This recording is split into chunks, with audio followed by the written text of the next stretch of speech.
Guys, curry taste నా నాలుకపై మర్చిపోలేని ముద్ర వేసింది. Thank you.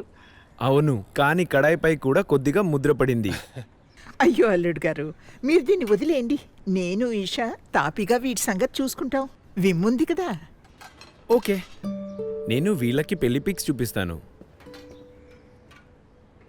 ఈయన మా బాబాయ్, ఇక ఇది వాళ్ళ ఫ్యామిలీ, ఇంకా ఇది వారే వా, వాగ్దానం చేస్తున్నట్లుగా ఎంత బాగా యాక్టింగ్ చేస్తున్నారు. యాక్టింగ్. అంత సీన్ లేదు. ఇన్ఫ్యాక్ట్ వారు జీవితాంతం కలిసి ఉంటామని వాగ్దానం చాలా సీరియస్గా చేశారు. పనిలోనే సాయపడలేదు, అలాంటిది జీవితాంతం కలుసుంటారా? అరే లేదోయ్, ఐ వాజ్ డూయింగ్ ఇట్. మీకు చూపించాలి కదా, అందుకే పిక్స్ వదిలేసి వచ్చాను. ఇవాళ పిక్స్ చూపిద్దామని వదిలేసావు. రేపేదైనా మీటింగ్ ఉంటుంది, ఎల్లుండి ఏదైనా మ్యాచ్ ఉంటుంది, మరి అప్పుడు కూడా వదిలేస్తావా? మరేదైనా పని ఉంటే వదిలేయాల్సిందే కదా. మరి ఇలాగే ఈ పనిని వదిలేసే ఆప్షన్ ఈషాకు కూడా ఉందా?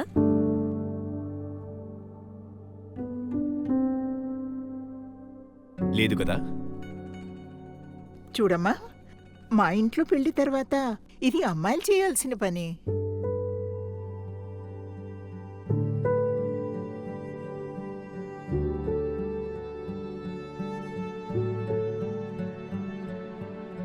కేవలం తనది కాదు, మనందరి పని.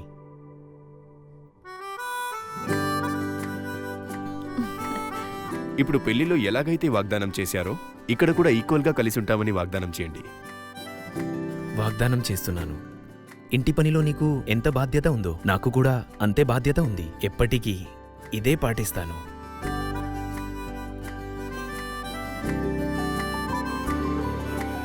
బంధంలో ఇద్దరూ ఈక్వల్ గా ఉన్నప్పుడు చేయండి ఈక్వల్ వాగ్దానం. మీరు కూడా వెళ్ళండి విమ్ పేజ్ లోకి, ఇక మాలాగే తీసుకోండి ఈక్వల్ వావ్. ఎందుకంటే రిలేషన్షిప్ ఈక్వల్ గా ఉన్నప్పుడు స్పష్టంగా కనిపిస్తుంది.